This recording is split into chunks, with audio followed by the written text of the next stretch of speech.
H.O.A. president threatened to remove my mailbox, so county deed records forced them to restore it.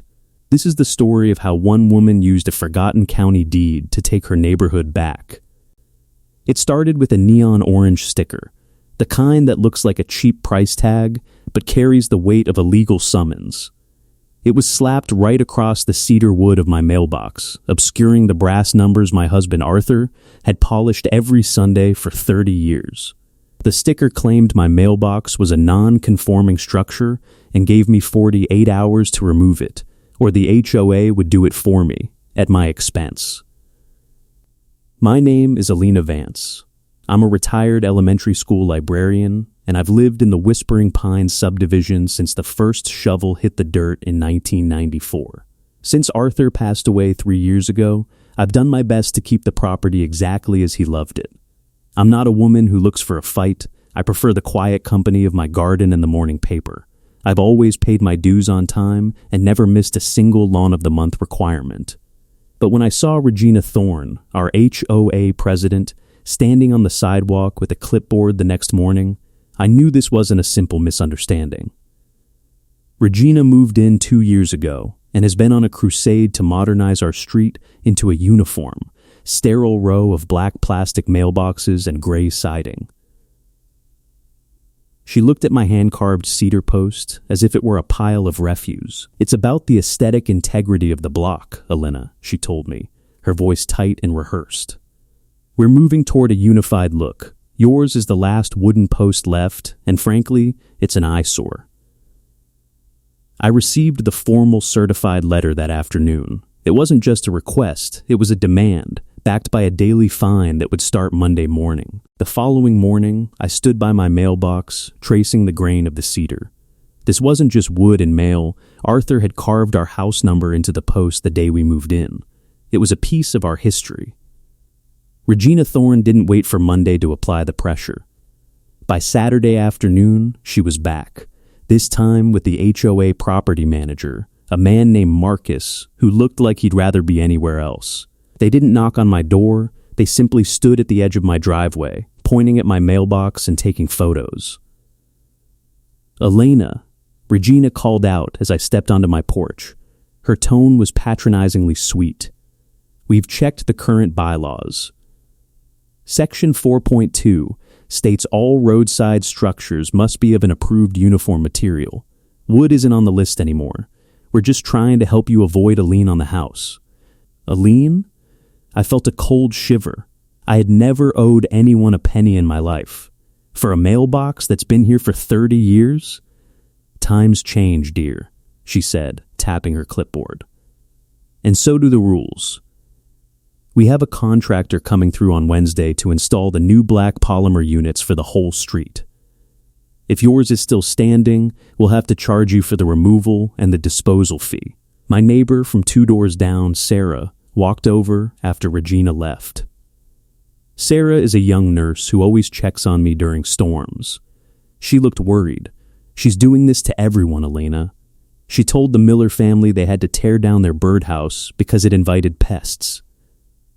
Everyone is just folding because they're scared of the legal fees. They assumed I and everyone else would simply give up." I went inside and sat at my kitchen table, the certified letter staring back at me. I wasn't scared of Regina, but I was tired. However, as I looked at an old photo of Arthur installing that post, something didn't sit right. Regina kept talking about current bylaws, but she never mentioned when they had changed, or if they even had the right to change them for original owners. That night, I didn't sleep. I sat in my small home office, surrounded by the smell of old paper and the hum of a desk lamp. I began digging through the accordion file Arthur had kept in the bottom drawer, the one labeled Closing Documents 1994. I found our original deed, yellowed at the edges, but perfectly legible. Tucked inside was a faded, hand-drawn site plan of our lot. I noticed a small, peculiar notation near the curb, a tiny square marked with the initials PPE. I had no idea what it meant, but it was sitting exactly where my mailbox stood. The next morning, I drove down to the county clerk's office. The building was a quiet, limestone fortress of bureaucracy. I met with a young assistant named David, who looked surprised to see a retired librarian asking for microfilm development records from the early 90s. "Let's see what we have for Whispering Pines Phase 1, David said, his fingers dancing across the keyboard. He pulled up the original master plat and the developer's agreement. As he zoomed in on my street, his eyebrows shot up. "Mrs. Vance, look at this. Your lot and the 3 adjacent to it were part of a heritage variance during the initial build. The developer wanted to preserve the original aesthetic of the old farmhouse that used to sit on this land." "What does that mean for my mailbox?" I asked, my heart beginning to race. "It means," David said, pointing to a specific clause in the deed restrictions, "that for these specific lots, the natural cedar elements are protected as part of a historical easement. It's written into the land's title. An H.O.A. board can pass all the new bylaws they want, but they cannot override a recorded county easement without a court order, which they'll never get." I felt a surge of quiet strength. I had found the one thing Regina Thorne hadn't bothered to look for, the truth buried in the foundation of the neighborhood.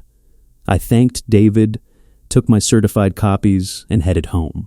I saw Regina's car parked at the end of the street, watching a contractor mark the pavement with spray paint. I simply waved and went inside. Wednesday morning arrived with the low rumble of a contractor's truck and the shrill, commanding voice of Regina Thorne. I watched from my kitchen window as they pulled up to my curb. Regina was pointing at Arthur's cedar post with an air of finality, her clipboard tucked firmly under her arm. I stepped out onto the porch, a manila envelope in my hand. I didn't rush. I walked down the driveway with the same steady pace I used when leading students to the library. "Morning, Elena," Regina said, her smile not reaching her eyes. "Last chance to do this the easy way. The crew is ready to pull this out and put it in the standard polymer unit. It'll only take 20 minutes. "I'm afraid that won't be happening today, Regina," I said quietly. She sighed, a sound of practiced exasperation. "We've been over this.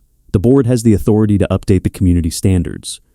Your personal attachment to a piece of wood doesn't override the bylaws." I pulled the certified copies from the county clerk's office out of the envelope and handed them to Marcus, the property manager. He scanned the first page, his expression shifting from boredom to sudden, sharp interest.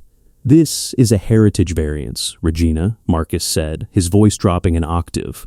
"It's recorded in the county deed records from 1994. It explicitly protects the natural cedar elements of lots 14 through 17. It's a perpetual easement." Regina snatched the paper.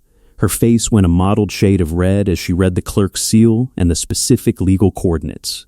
"I've already spoken to the county clerk's legal aide," I added calmly. "If this post is touched, it's not just an H.O.A. dispute. It's a violation of a recorded property easement. That carries a mandatory restoration fine and potential personal liability for the board members who authorized the removal." The contractor, sensing a legal storm he didn't want to be part of, climbed back into his truck. Regina looked at the cedar post, then back at the paper, her authority evaporating in the morning sun. The transition was quiet, almost surgical. Regina didn't offer an apology, but she didn't have to. By that afternoon, the orange sticker was gone, and the contractor's truck had moved on to a different street. Marcus, the property manager, sent a formal email an hour later, stating that the H.O.A. had re-evaluated the historical variance for my lot and that all pending fines were permanently retracted. A few days later, I saw Sarah, my neighbor, out by her mailbox, the new black plastic one. She looked over at my cedar post and gave me a small, knowing thumbs up. Word had traveled through the neighborhood grapevine that the quiet librarian had held her ground using nothing but a manila envelope and the truth. I spent the evening sitting on my porch, watching the sunset catch the grain of the wood. The cedar was still there, exactly where Arthur had placed it 30 years ago. I didn't feel a surge of triumph or a need to brag at the next board meeting. I simply felt a profound sense of peace. The house was once again a sanctuary, protected by the very history that built it. Regina Thorne still walks the neighborhood with her clipboard, but she tends to cross to the other side of the street when she reaches my driveway. She learned that while rules can change, the foundation of a home is often deeper than a newborn's whims. It makes me wonder about all the other small pieces of history being torn down just because someone in a suit said they had to go. How long would you have stayed silent?